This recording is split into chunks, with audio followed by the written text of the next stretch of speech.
Boa noite, gente, tudo bem? Hoje nós vamos falar um pouco sobre comportamento operante e respondente. Ao longo do trabalho, vamos apresentar para vocês cada comportamento, suas origens e as experiências feitas em cada um deles para chegar ao que conhecemos hoje. Então, para começarmos, eu passo a palavra para o Gabriel, que vai falar para a gente o que é comportamento operante. Boa noite a todos, me chamo Gabriel e hoje eu irei falar um pouquinho sobre o que é o comportamento operante. O comportamento operante é um dos conceitos mais importantes na teoria elaborada por Skinner, que tem como foco o comportamento como objeto de estudo da psicologia. Podemos definir o comportamento operante como aquele em que não é necessário um estímulo prévio para seu acontecimento. O comportamento operante funciona baseado no esquema situação, resposta e consequência, onde o indivíduo será movido a agir de determinada forma dependendo das consequências que ele tiver. Por exemplo, ter que realizar algumas tarefas da faculdade ou escola, pois precisa da nota delas para passar de ano. Nesses casos, ao contrário do comportamento respondente, o que nos faz agir é a motivação e não necessariamente somente um estímulo. Portanto, no comportamento operante, vamos ter uma consequência que pode influenciar o comportamento. Em mais um exemplo, se o indivíduo ao realizar um comportamento tem uma consequência boa, ele pode querer repetir esse comportamento mais vezes, e cada vez que um comportamento é reforçado, aumenta suas chances de ser realizado novamente. Segundo Skinner, tal comportamento é modificado a partir do repertório natural do indivíduo. Assim, as respostas que fazem surgir mais reforço tendem a intensificar a frequência e se estabeleceram no leque do indivíduo. Dessa forma, em uma situação semelhante tende a se repetirem. A origem do comportamento operante teve início com o estudo behaviorista de Skinner. A maior parte dos psicólogos que seguiam essa linha tinham como foco a aprendizagem associativa, porém Skinner estava mais focado no processo de como as ações das pessoas influenciam em seu comportamento cotidiano. Durante o estudo, Skinner usou o termo operante para descrever qualquer comportamento ativo que pudesse atuar sobre o ambiente para gerar consequências. O objetivo era explicar como nossas ações não passam de respostas aos estímulos positivos e negativos que nós recebemos ao longo da vida. Uma das grandes influências de Skinner dentro do seu estudo sobre o comportamento operante foi o trabalho do psicólogo Edward Thorndike, que chamou o estudo de Skinner de lei de efeito. Um exemplo bem simples de como o comportamento operante funciona na prática é: se um aluno contar uma piada na classe e todo mundo ri, provavelmente ele vai ser mais propenso a contar essa piada de novo no futuro. Agora, se ele contar a mesma piada novamente em outra classe, mas ninguém ri dessa vez, ele provavelmente vai ser menos propenso a repetir a piada novamente. A caixa de Skinner. Skinner criou um experimento para elucidar um comportamento operante fundamentado em 3 procedimentos: reforço, punição e extinção, utilizando apenas uma caixa e um rato. A caixa era formada por um alto-falante, uma luz sinalizadora, uma alavanca, um dispensador de comida e uma grade elétrica no chão. O experimento consistia em deixar o rato na caixa sem comida. O rato andaria então por toda a caixa e, quando se aproximasse da alavanca, a luz verde acenderia, um som seria ouvido e a comida dispensada, e assim sucessivamente por algum tempo, até que o rato percebesse que agora ele não precisaria apenas chegar perto da alavanca para se alimentar.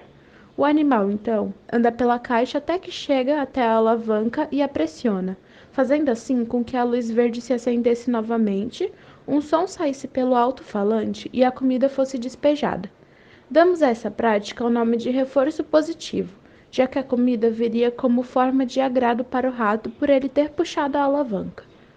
Caso o rato tentasse pegar a comida sem puxar a alavanca, a grade elétrica daria um leve choque no animal, fazendo com que ele entendesse que precisaria primeiro puxar a alavanca. Chamamos isso de reforço negativo, já que o choque vinha como um tipo de punição. Boa noite, gente. Vou falar um pouquinho sobre o comportamento respondente. O comportamento respondente nada mais é do que uma resposta do organismo perante a um estímulo dado por meio do ambiente, de modo a afetar esse organismo sadio, como um estresse causado, ansiedade ou até mesmo algum vício. Sendo assim, podemos dizer que esse comportamento é de cunho fisiológico, ao contrário do operante, que teria mais relevância no âmbito da psicologia clínica comportamental, embora ambos sejam importantes. O comportamento respondente não se define apenas a uma resposta fisiológica, mas sim a relação entre um estímulo e essa resposta, como um conjunto. Esse grupo é representado pelo paradigma SR, sendo S o estímulo e R a resposta.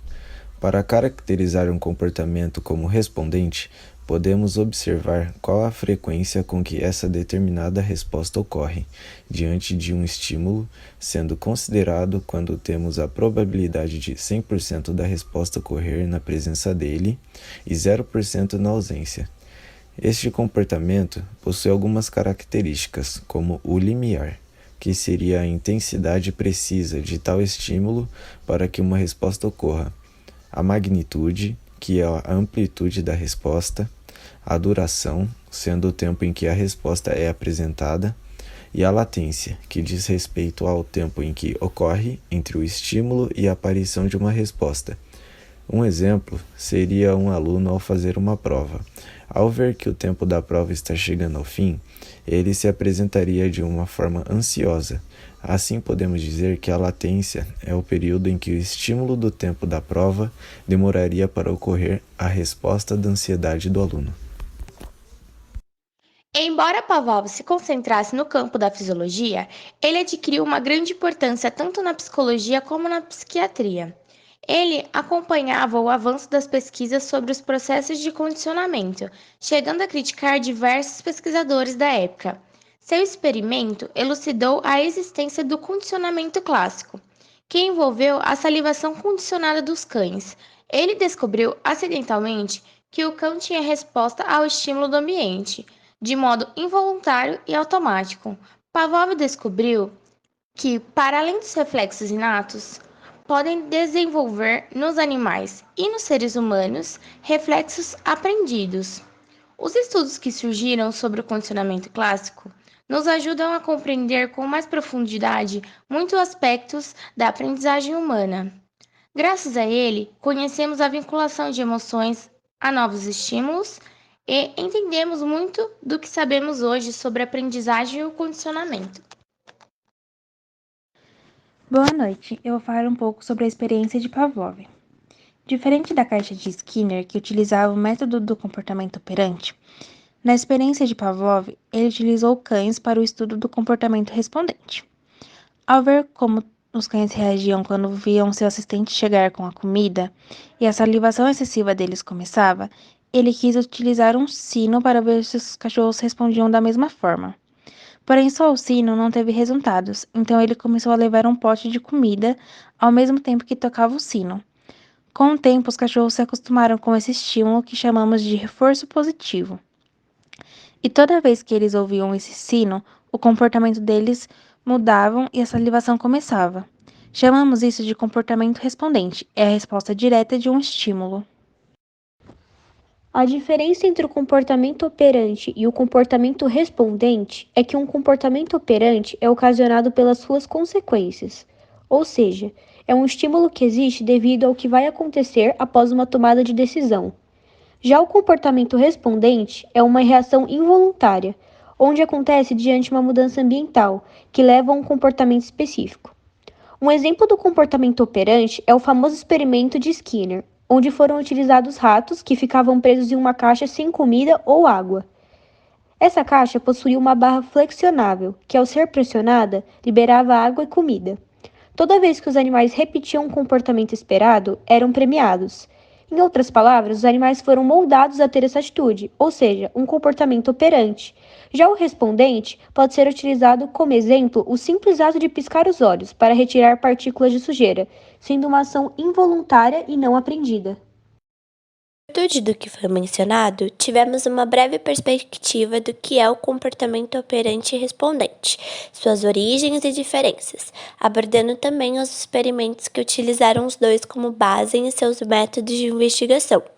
Vale salientar que, atualmente, ambos estudos continuam contribuindo com o avanço da aprendizagem, sendo utilizados como base para aprimorar novos estudos em diversas áreas. Obrigada pela atenção e boa noite.